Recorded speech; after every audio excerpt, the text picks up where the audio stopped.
Welcome back to Russell Does Stuff. My name's Russell, and I work until noon on Mondays, till noon on Tuesdays, Wednesdays if I have to. This week I'm going to have to work a little bit in the morning. Then I have Thursday, Friday, Saturday, and Sunday off. About 10 years ago, I ran into a service guy in one of the neighborhoods where I was working. And he worked Monday through Wednesday. And I said, I don't understand. How are you working Monday through Wednesday? He goes, because that's my goal. That's what I decided on doing. And I said, well, how did you reach that goal? He goes, well, first of all, I planned it. Then I executed it. And now you never see me on Thursdays or Fridays. He goes, I want some time for myself. I've given all my customers my time. Now it's time for me to enjoy some me time. So sometimes people in your lives, they come and go, and sometimes people tell you things that can impact your life, like the meeting that I had with that guy. I just couldn't comprehend the fact that this guy did not want to work 5 or 6 days a week. I didn't know why until I asked. So I asked a question. He gave me an answer. And I tried cutting back to just work until Monday, Tuesday, Wednesday, Thursday, and not working Friday. I felt like I was skipping school. You know, I stopped working Saturdays. Felt like I was skipping school. Then when I cut back to only working on Wednesdays, Monday, Tuesday, and Wednesday, I was like, am I going to be all right? Is this a dumb decision? You know, what's going on? And, you know, that was 3 or 4 years ago. And turned out to be a pretty good decision because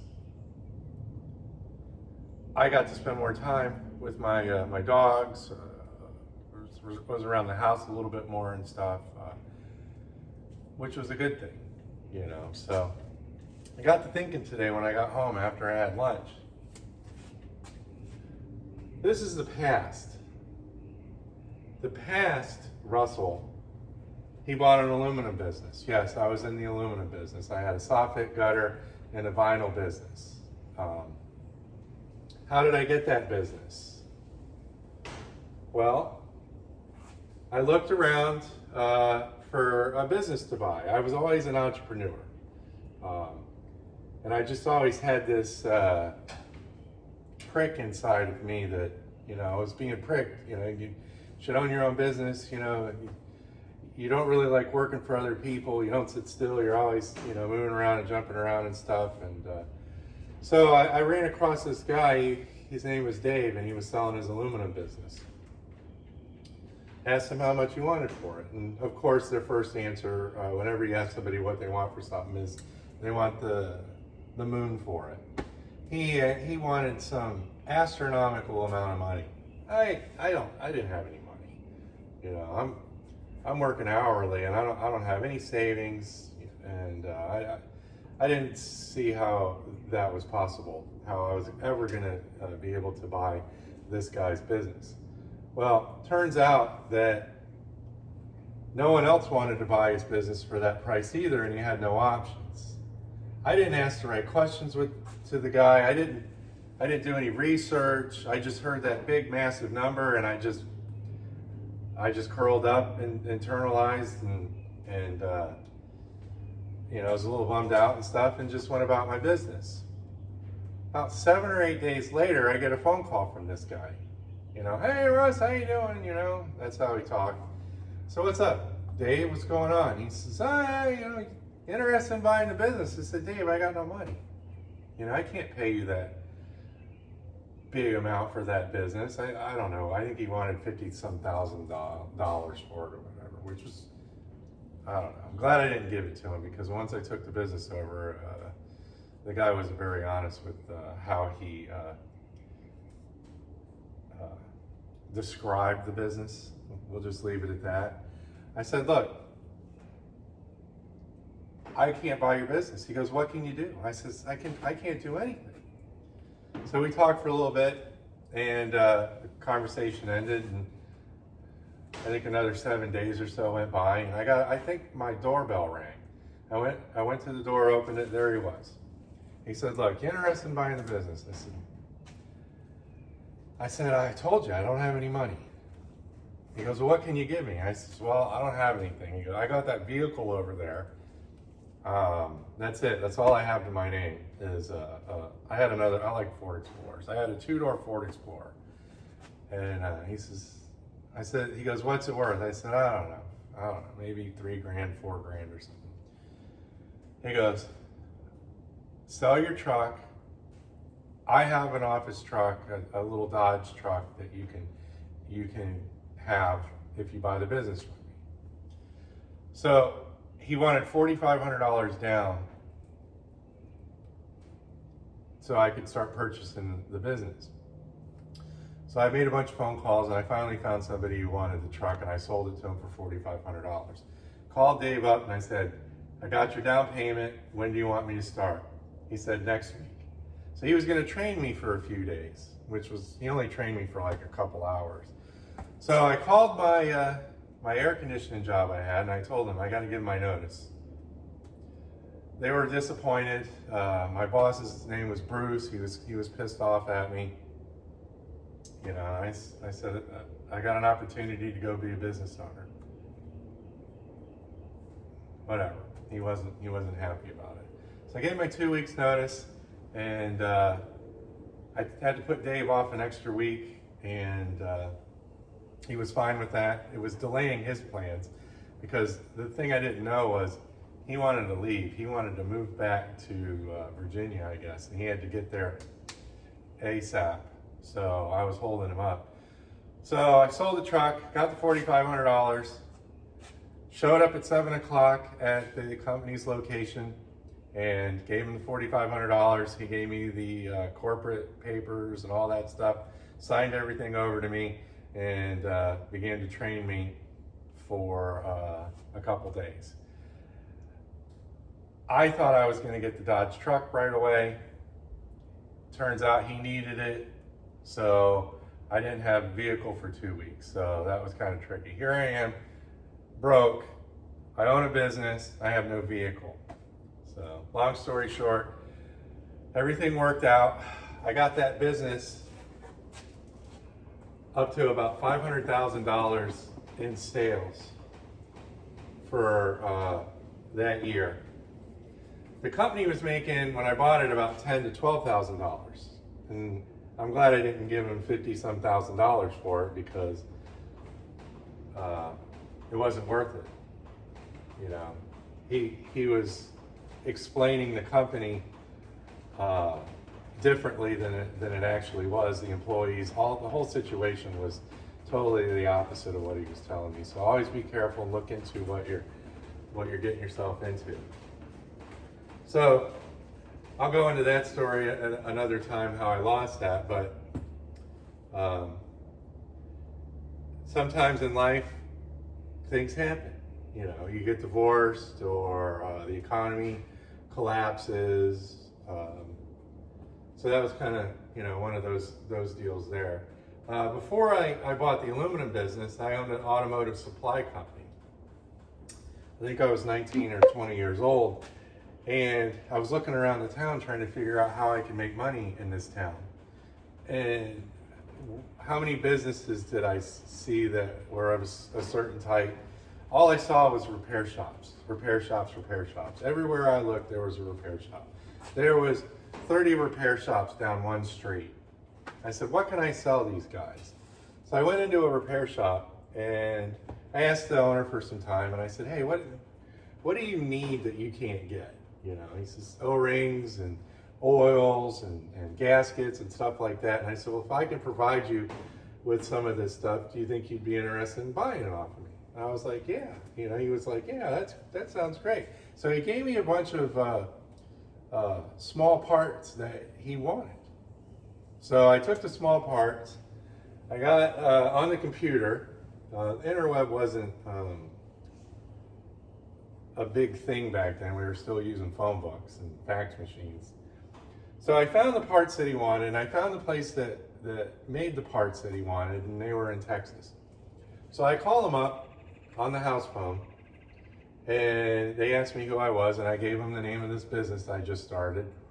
And they asked me how big my customer base was, and if I had a catalog. I said, well, I don't have a catalog. They said, in order to be able to buy parts from them, this is the manufacturer now, I needed a catalog.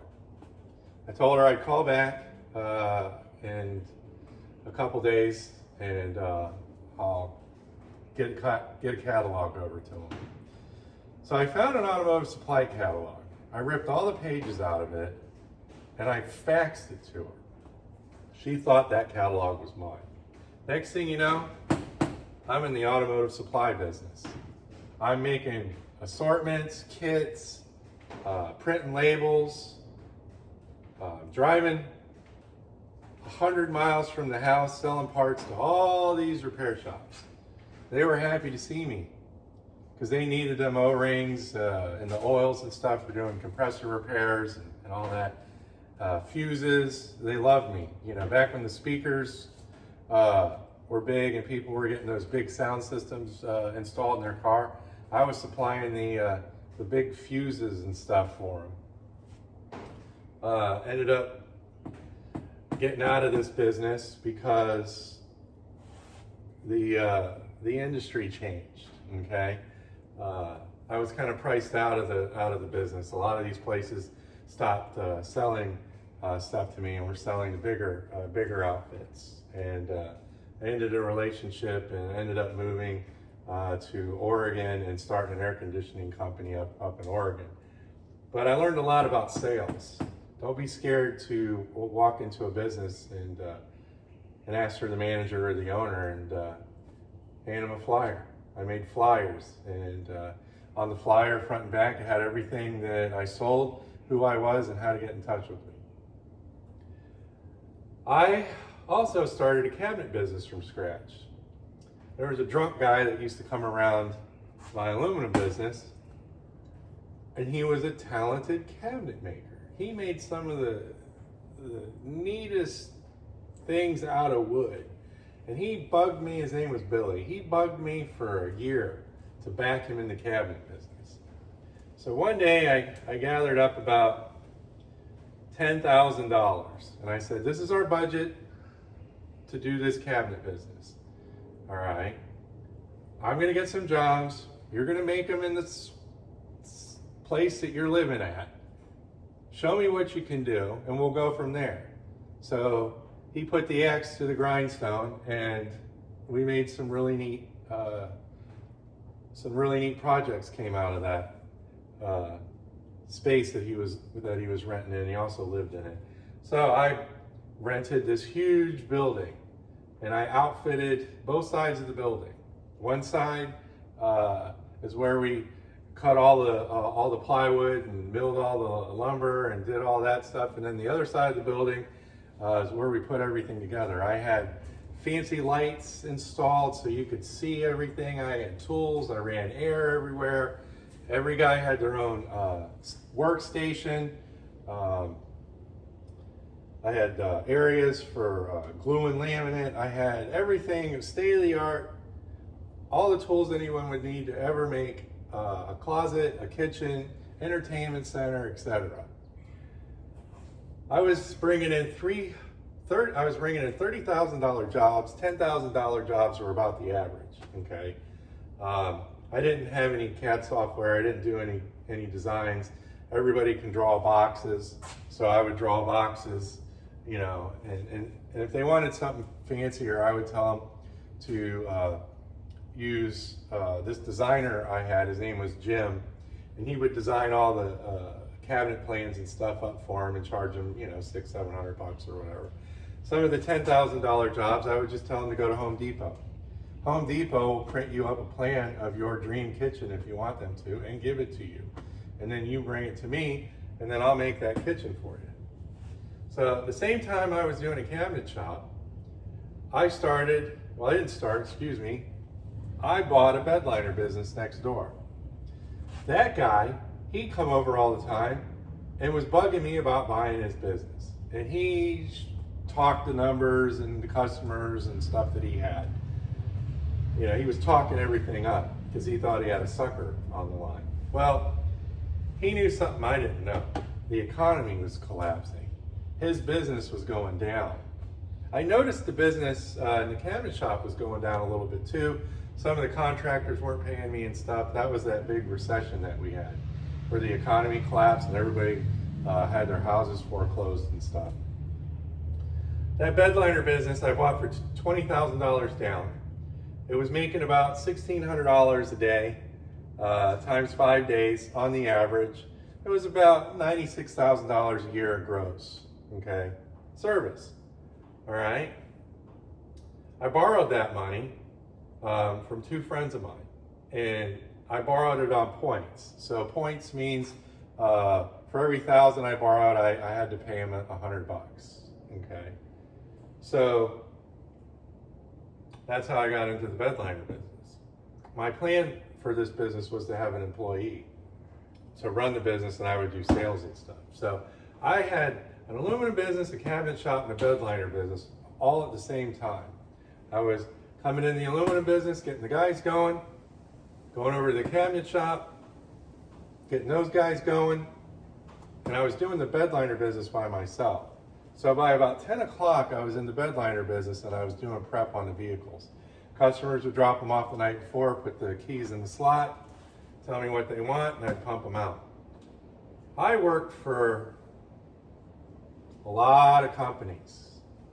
I worked for Budweiser, Ringling, big home developers. I did an awful lot with those companies. The contractors that were making a lot of money would bring their King Ranch trucks over, and I'd put bedliners in them for them. So the aluminum business and the cabinet shop and the bedliner business, it all went away. All went away because the economy collapsed. I had no money. I wasn't making any money. I had no customers. Customers had no money. Wife divorced me. They got the house. They conned me out of my house. When the parents are lawyers, you just kind of, all right, you win. So that's that. That's what happened in that situation. All right, you want everything more than me? You can have it. All right, I'm not fighting over dishes or a couch. You can have everything, even the bed. You can have the bed. So let's go into today. I started my service business with $150. And this is the truth. I won't lie to you or nobody about this.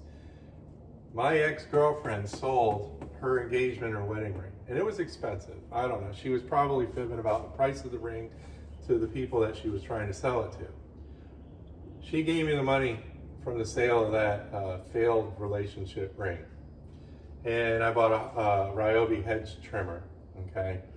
And that thing was about junk. I mean, it was like a kid's toy with a bunch of blades on it, You had to prime the bulb like 50 times and then, cross your leg and then pull the cord halfway out and then pull it this way to get it going. It was pretty janky stuff. So for $150, it got me in the lawn care business. And in a couple of my videos, I explained the backstory on that. But I also said that I would explain my numbers, okay? I've been in the business about 14 years. Every year, well, the first year I made $100,000, okay? I benefited from this crash over here. I felt bad everybody lost their houses, but when the bank decided after a few years to clean them up and get them back out on the market again, get them off their books, that created an opportunity for me. I was cleaning up the foreclosed homes from this mess. I was mulching them and I was cleaning them up, mowing them, maintaining them until they sold, putting business cards in the houses and getting the residential accounts. And then the second year, I made, I think, around 140,000 plus or minus. Every year I've made around that amount, okay? So if you total that up, I've made over $1.5 million+ gross now from a $150 investment by starting a lawn care business, okay? Lawn care business, you can work under many hats. You can do cleanups, you can tree work, you can repair landscaping, you can do all sorts of stuff under this word here, lawn care. So that's what happened. This is today, okay? And it's a little staggering that somebody with no education can do something like that. The world out there is tough.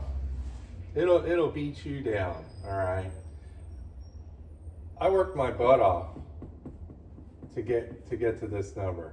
I'm still working my butt off, you know, but not as hard as I was, because my goal was to cut back to the hours I'm working now, all right?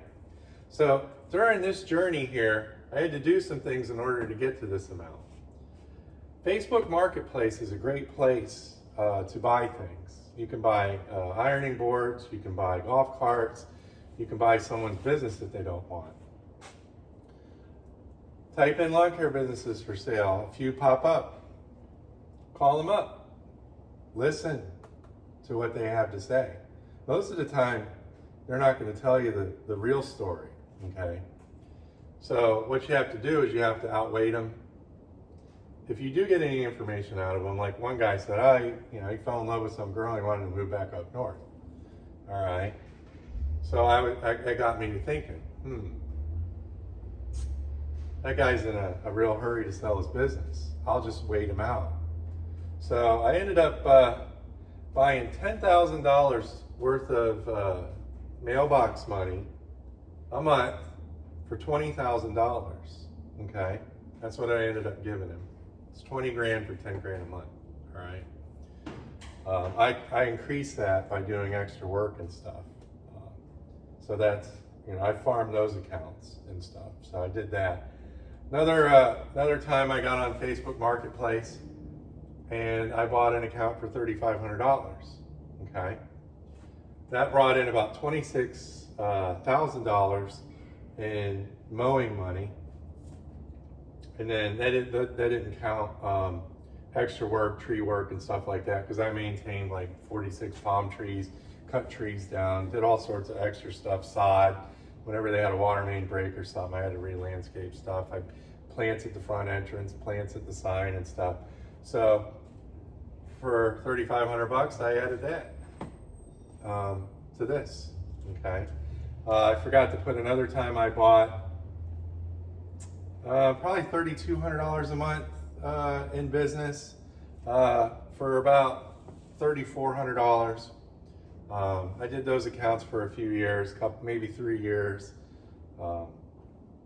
So it is possible to get started in a service business using someone else's money, using a little bit of yours. When I was in Oregon, I started that AC company with one of those loans you get. You bring in the title to your car and they give you a loan. So I used that money for a down payment and started an air conditioning company up there. And we were doing new construction, service work, gas. We were installing furnaces and stuff. And that was $4,500 down to get into that.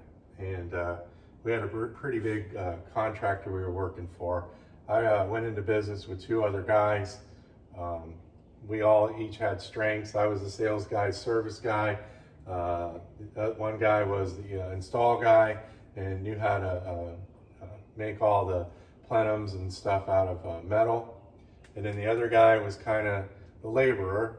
He would hang the ductwork and stuff like that. But I financed that business, and it ended up being a bad decision that got me in trouble with the IRS, because one of the business partners decided that he would let the IRS know I made X amount of dollars, which was totally fabricated nonsense. But with the IRS, you don't fight it. You lick your wounds. You pay. I think it cost me like $3,000 to pay the IRS what they wanted, and you learn from it. So the reason why I did this today is this: you need to win more than you lose. Okay. All right. I lost a lot over here. I lost houses, relationships, vehicles. I lost a lot. But you know what? I learned an awful lot. Toughened me up a little bit. Okay? So that when I did this, I realized that this service business was a lot better than these businesses here. I wasted all this time, maybe not, maybe. Got a good education out of it, but I could have been doing the lawn care here. Okay, and it was right under my nose. I had friends in the lawn care business, and the light didn't go off. All right, I think I didn't like the thought of the repetition of it, over and over and over again. So I sacrificed some things to get to this number. I was dating a girl, and she had planned a trip to Nashville, Tennessee, I believe it was. And I told her I can't go.